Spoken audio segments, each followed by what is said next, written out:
Neste momento, através da Câmara Piraí Web TV, passaremos a transmitir ao vivo, diretamente do plenário Ivan Vernon Gomes Torres, a sessão ordinária legislativa da Câmara de Vereadores de Piraí.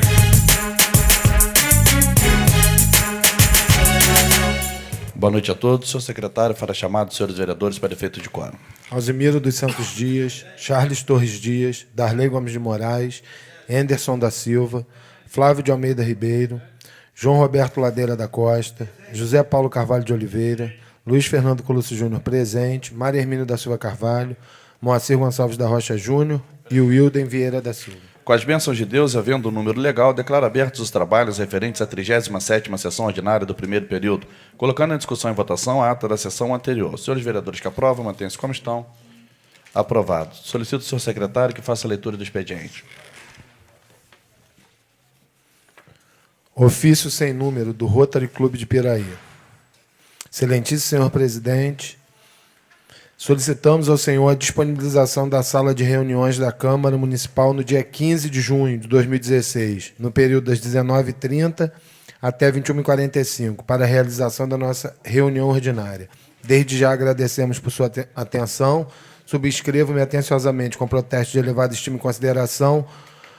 Rotariamente, Inácio Jorge Furtado, presidente. Só isso, presidente. Obrigado. Passaremos ao grande expediente para o uso da palavra em tema livre aos senhores vereadores inscritos na forma regimental pelo tempo máximo de 10 minutos. Com a palavra, o vereador Alzimiro.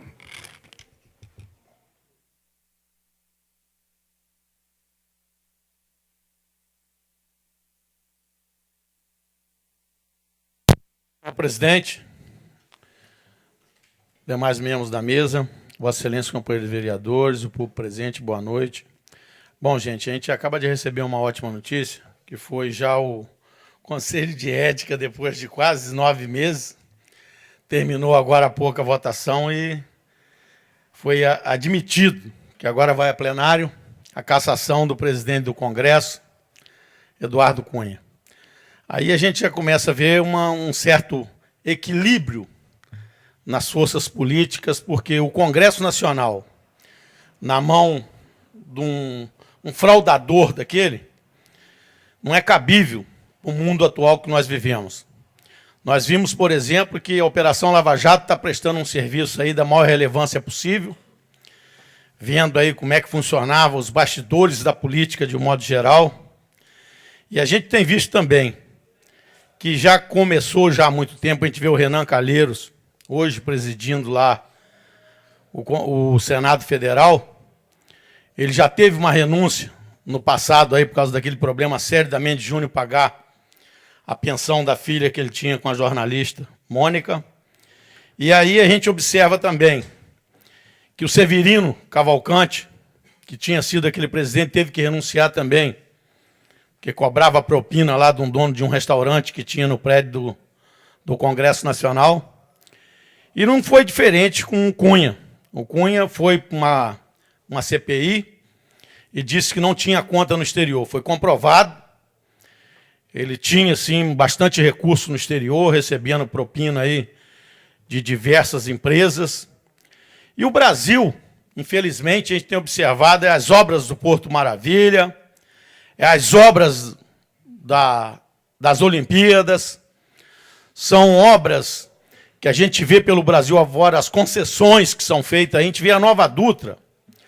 A Nova Dutra é de 5 empresas que hoje estão todas envolvidas aí no escândalo da Petrobras.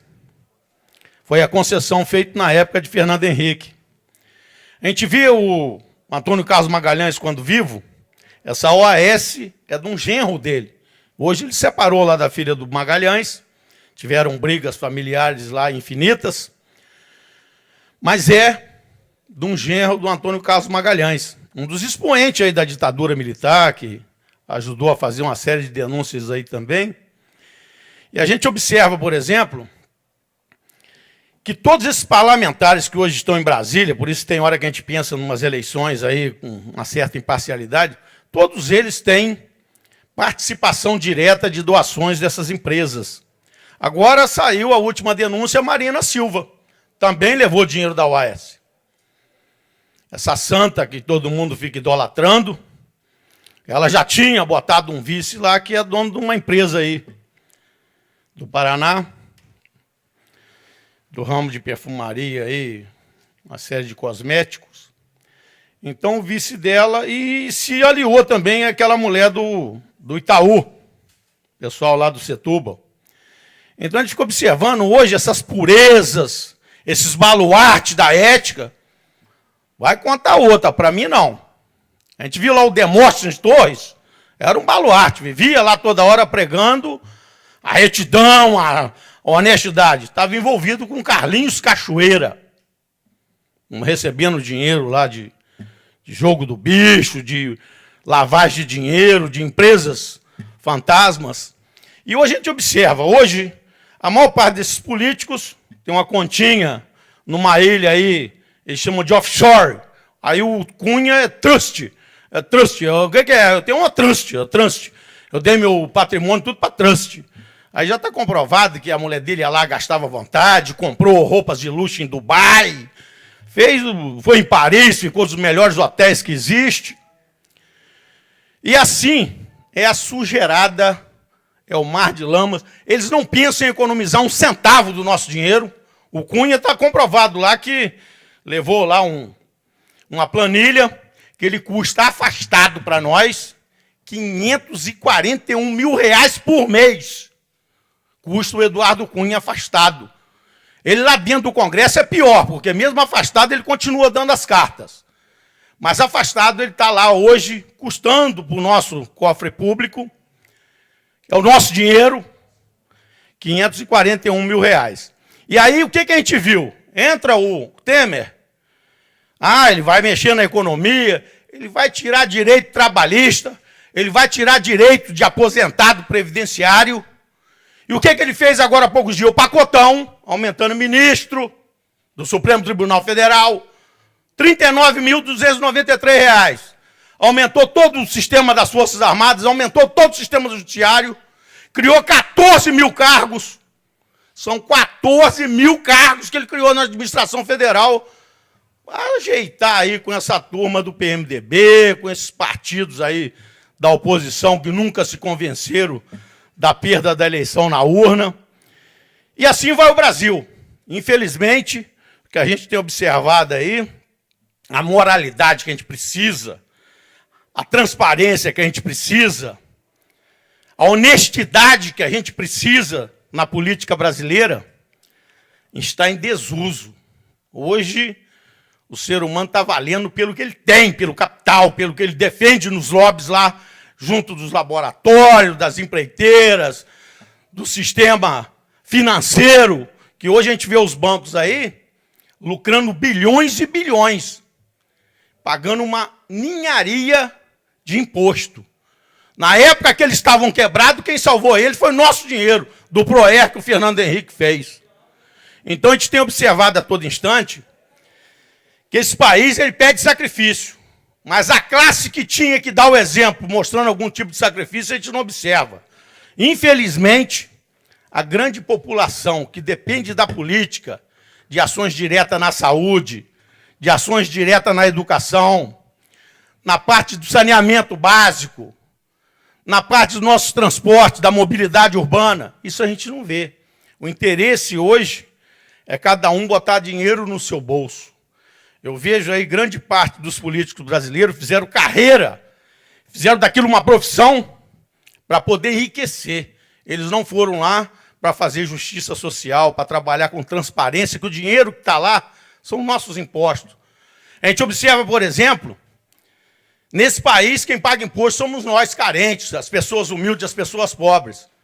Hoje, a máquina pública tem credores de 3 trilhões de reais.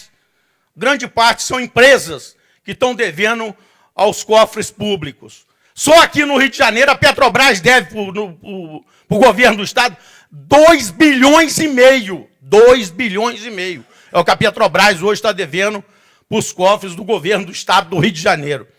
Então a gente observa que hoje pagar imposto nesse país é para nós humildes. O leão, esse leão que ele simboliza lá a Receita Federal, ele é muito voraz em cima dos pequenos. que é aquele CARF, que hoje está sendo uma CPI sendo feita lá, que é o Conselho de Administração de Recursos Fiscais da Receita Federal, os grandes estão todos eles se dando bem. Vai lá, procura um advogado, vai num conselheiro daquele, dá um jeitinho, cancela milhares e milhões de multas que são aplicadas em cima dessas empresas. Então, essa justiça social, que a gente sempre sonha, que a gente queria de ver a população brasileira hoje gozar de benefícios que fossem mais justiça que a gente vê dentro de um sistema bastante produtivo, que é o sistema brasileiro, a gente não vê. Eu gostaria demais de ver uma população brasileira com melhores recursos, podendo se alimentar de maneira correta, não precisava, às vezes, a gente estar dando essa Bolsa Família, que tivesse realmente mais investimento, que a gente gerasse mais emprego, a gente precisa estar gerando mais emprego até para distribuir melhor essa renda brasileira, e a gente não tem visto isso.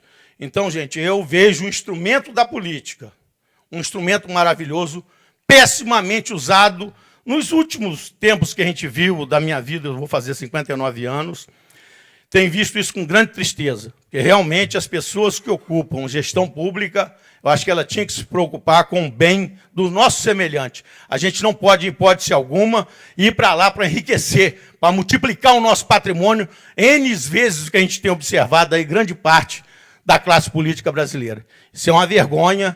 Em outubro, agora dia 2, a gente espera que a gente comece a corrigir um pouco essa situação. Obrigado, presidente. Passaremos à ordem do dia. Coloco em discussão e votação única o requerimento 28 de 2016 do vereador José Paulo Carvalho de Oliveira, Russo, solicitando a instalação de postes para iluminação pública na Rua 2, no bairro Enseada das Garças, nesse município. Senhores vereadores que aprovam, mantêm-se como estão. Aprovado. Passaremos à explicação pessoal. Para o uso da palavra em tema livre, senhores vereadores inscritos na forma regimental, pelo tempo máximo de 10 minutos. Não há nenhum orador inscrito. Sob a guarda de Deus, declaro encerrada a sessão, convocando os senhores vereadores para a próxima sessão, no dia 20 de junho do corrente ano, hora regimental.